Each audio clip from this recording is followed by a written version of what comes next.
Seja bem-vindo, torcedor fiel bicolor. Inscreva-se para ficar atualizado com todas as notícias do Paysandu. Entra em campo, Gustavo. Bom dia. Bom dia para você, tudo bem? Tudo certo, graças a Deus. Foi legal? Muito bom. Que bom. E o seu? Foi bacana, dormi bastante. Final de semana para mim é assim. Maravilha. Não existe, eu acho que forma melhor do que a gente aproveitar, verdade. né? Descansando. Vamos para a tabela de classificação? Bora mostrar. Vamos ver como é que tá? Ficou aí Série a Série C C do Brasileiro após a última rodada da fase de classificação. Olha só, Mirassol continuou na primeira colocação com 33 pontos, né? Paysandu com a derrota continuou com esses 33. O Paysandu poderia, inclusive até com empate, ter terminado na primeira colocação. O Figueirense também fez 33 pontos. A gente teve essas três equipes com a mesma pontuação. Volta Redonda, Botafogo de São Paulo, ABC, Vitória e Aparecidense fecham esse G8 e são as equipes que garantiram vaga à próxima fase. Lembrando ali que o Vitória conseguiu a 7ª colocação, viveu uma situação de instabilidade no campeonato, mas conseguiu a vaga na última rodada. A Aparecidense também entrou no G8. O Botafogo da Paraíba e Clube do Remo, que estavam dentro do G8, com os resultados, com as derrotas que tiveram, acabaram saindo aí do grupo que garante vaga à próxima fase. O Remo, olha só, Thaís, terminou na 12ª colocação com 26 pontos. Realmente o desempenho azulino foi bem ruim. Atlético Cearense, Brasil de Pelotas, Ferroviário e Campinense são as equipes rebaixadas à Série D do ano que vem. Vamos ver como ficou o quadrangular, Thaís. Vamos agora acompanhar a formação dos grupos que brigarão aí pelo acesso à Série B do ano que vem. Olha só, temos aí o grupo C com Paysandu, ABC, Figueirense e Vitória, e o grupo D com Mirassol, Volta Redonda, Botafogo de São Paulo e Aparecidense. Muita gente falando aí que talvez o grupo do Paysandu seja o mais difícil. Daqui a pouco a gente fala um pouquinho mais, né? Sim. Mas eu acho que no fim das contas, Thaís, todos os dois grupos são difíceis, né? O negócio é fazer os resultados, principalmente em casa, para conseguir, né, o acesso à Série B. As duas melhores equipes de cada grupo garantem vaga à Série B do ano que vem. Certo. E depois desse jogo de sábado entre Paysandu e Floresta, o técnico do Paysandu, Márcio Fernandes, falou sobre o quadrangular que define o acesso. A gente vai acompanhar aí um trechinho da entrevista onde ele avalia os próximos adversários. Eu acho que a chave com todos os times grandes, todos os times de camisa, né?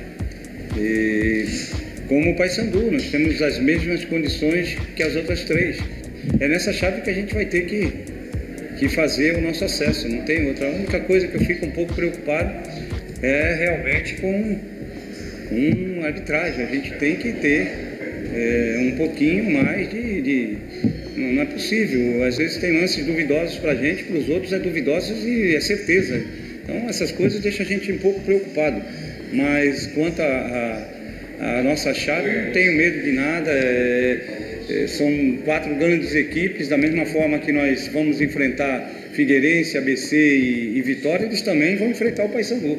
São equipes que têm grandes torcidas também, mas o nível de concentração com certeza vai ser maior, né? Porque às vezes a gente relaxa em algumas circunstâncias que pode ser fatal, né? E agora não tem como, né? Então o jogador também sabe disso, a concentração é lá em cima, e agora é trabalharmos essa semana aí para ir para Salvador e fazer o nosso melhor lá. Ir para Salvador e fazer o nosso melhor, porque o Paysandu deve iniciar no quadrangular atuando fora de casa contra o Vitória. Esse jogo deve acontecer no próximo domingo. Aí o Paysandu encerra a sua participação no quadrangular atuando em casa, né? A vantagem que tem por ter terminado na 2ª colocação, vai enfrentar o mesmo Vitória em casa. A gente já tem essa formação, inclusive você acessa a nossa página ge.globo.br para saber sobre esses 6 confrontos que o Paysandu fará aí no quadrangular buscando o acesso. Falando do jogo, né, que o Paysandu teve a última partida nessa fase de classificação, perdeu para a equipe do Floresta, 1-0, o Floresta que estava brigando contra o rebaixamento. Daí a gente vê o gol, inclusive, do Floresta, do Rafael Luz, jogador que passou pelo Paysandu, inclusive. Mas na partida, né, que recebeu a Cruzu ali muito lotado, o torcedor fazendo a festa, realmente nessa partida a gente teve o Paysandu de todas as formas tentando marcar o gol. O goleiro aí Marcão da equipe do Floresta foi um dos destaques da partida, fez muitas defesas difíceis, e o Paysandu, nesse jogo inclusive, estava com o seu time dito como titular, o seu time principal, é o time que deve atuar no quadrangular, já iniciar aí no próximo final de semana. Então o Paysandu estava com o seu time principal e foi derrotado.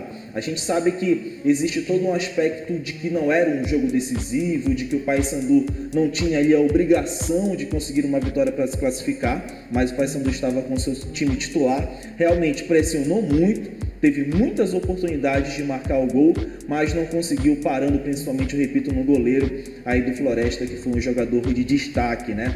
O Paysandu vive com esse problema no campeonato, é uma coisa realmente que o técnico Márcio Fernandes tenta de todas as formas melhorar, que é o aproveitamento, o baixo aproveitamento do setor ofensivo do Paysandu, aí que teve no Pipico o seu principal jogador, mas que já foi testado além do Pipico o Marcelo Toscano, o Danley, que quando viveu a sua grande fase, hoje vive uma situação complicada, né? Não consegue a melhor forma física, mas é um problema, Thaís, que o Paysandu precisa melhorar.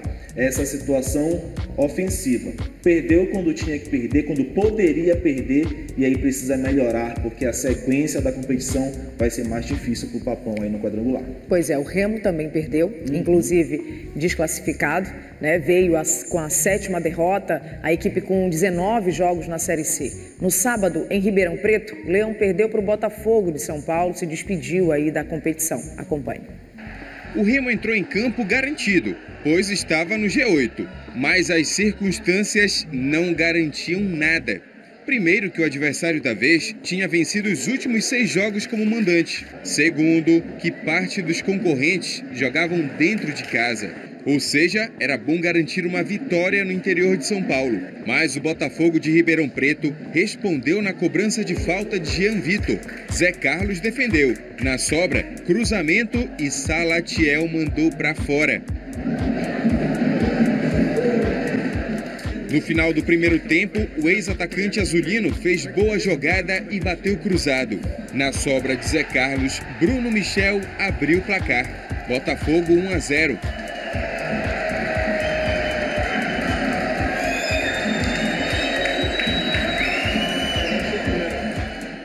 A situação estava ruim demais para o Remo.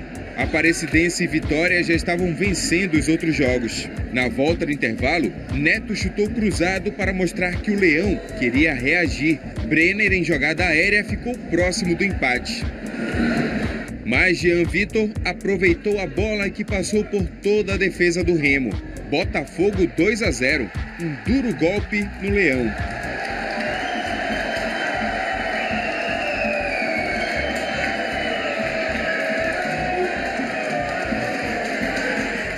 Situação que poderia ter piorado ainda mais logo depois. Salatiel bateu cruzado e o goleiro Zé Carlos defendeu.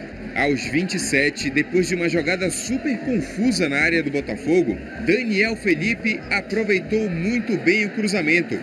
Gol do Leão.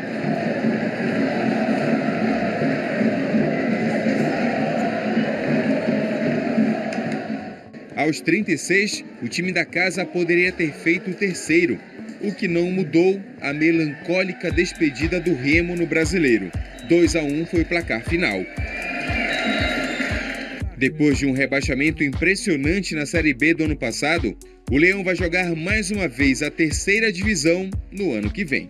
Paysandu e Floresta, última rodada da primeira fase da Série C. E o torcedor do Papão tava como? Eu só quero que o Remo fique de férias, só isso. É o mais importante, o Remo estar de férias hoje. Mas se o Paysandu vencer hoje e o Mirassol não vencer, tá tudo certo. A gente já está classificado, o resto que corre atrás. Dentro da Curuzu, o caldeirão tava transbordando energia positiva. Quem começou atacando foi o Papão, nesse chute do volante Micael. Mas quem balançou as redes foi o Floresta. Na cobrança de escanteio, Rafael Luz, de cabeça, abriu o placar, 1-0.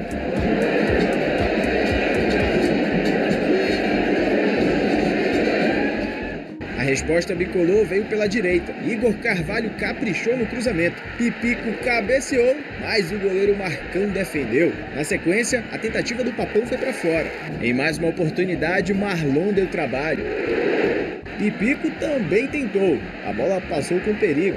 Na volta para o segundo tempo, o time de Márcio Fernandes tentou mudar de postura. Já nas arquibancadas, a Fiel comemorava o resultado que estava eliminando o maior rival do quadrangular.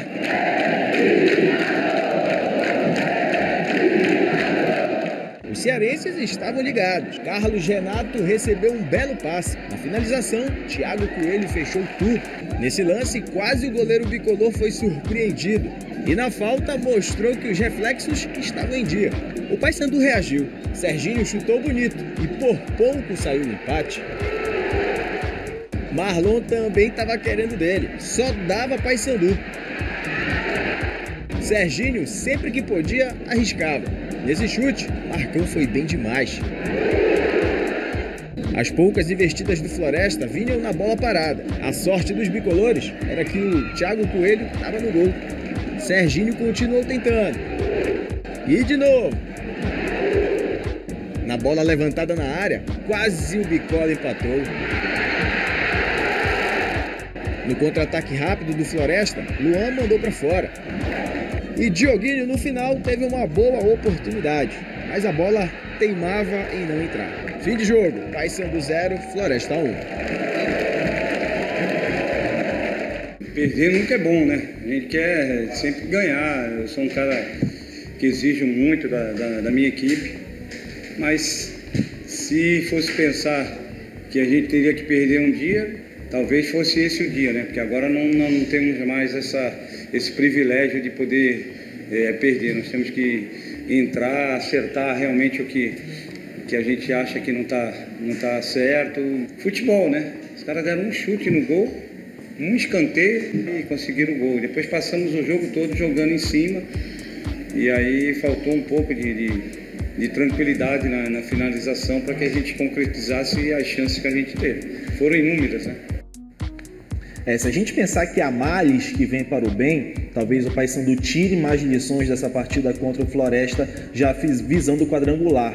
O Paysandu mostrou nesse jogo um dos seus principais problemas, que é o aspecto ofensivo. O time cria demais, o técnico Márcio Fernandes não tem do que reclamar quando a gente fala de criação de jogadas. O Paysandu realmente cria demais oportunidades, mas em algumas partidas, como foi nessa do Floresta aí, acaba perdendo muitos gols, acaba não fazendo, acaba dependendo muito mais do Serginho de um lance de fora da área, do Marlon, tá, e o Bom Dia, enquanto que os atacantes, principalmente o camisa 9, não conseguem decidir, não conseguem desequilibrar. E mais uma vez, dentro dessa Série C, o Paysandu mostrou esse problema, essa dificuldade que vai ter que procurar sanar. O Paysandu vai ter que ser muito mais assertivo, muito mais objetivo no quadrangular. O Paysandu, se conseguir vitórias por 1-0 somente, já é importante, já é decisivo para o clube.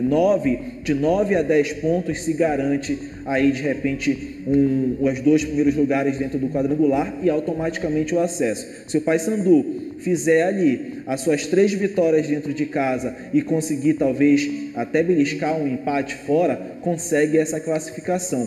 Então o Paysandu vai ter que ser muito forte, já conta com o apoio do seu torcedor, mas precisa fazer o resultado. Essa foi a primeira derrota do Paysandu, Thaís, atuando aí na Curuzu na Série C dessa temporada, e para a sequência da competição não pode mais voltar a perder pontos, certo, atuando aqui em Belém. Isso, e como você citou o quadrangular, vamos dar uma olhadinha depois dessa rodada? Bora observar aqui como é que ficou os 2 grupos, né? Para a sequência da Série C. No grupo C a gente tem o Paysandu, ABC, Figueirense e Vitória. Algumas pessoas citam que aqui a gente tem o grupo da morte, né? Porque a gente tem 3 clubes muito grandes. Os principais daqui para mim são Paysandu e Vitória, 2 equipes de massa, 2 equipes de título. Acredito até, olhando o outro grupo, Mirassol, Volta Redonda, Botafogo de São Paulo e a Aparecidense, que realmente a gente tem equilíbrio. Onde o Paysandu caísse, teria que vencer, teria que fazer os seus resultados. Na parte de baixo a gente tem o Botafogo de São Paulo, que é muito forte, o Mirassol, que faz uma boa campanha. Então, se o Paysandu também tivesse aí contra esses adversários, também teria que procurar vencer, também teria que procurar os seus resultados. O Paysandu faz a primeira partida contra o Vitória no final de semana, lá no Barradão, e encerra a sua participação aqui em Belém, brigando por acesso. Então, uma listra branca, outra listra azul, essas são as cores do papão da Curuzu. Uma listra branca, outra listra azul. Essas são as cores do papão da Curuçu.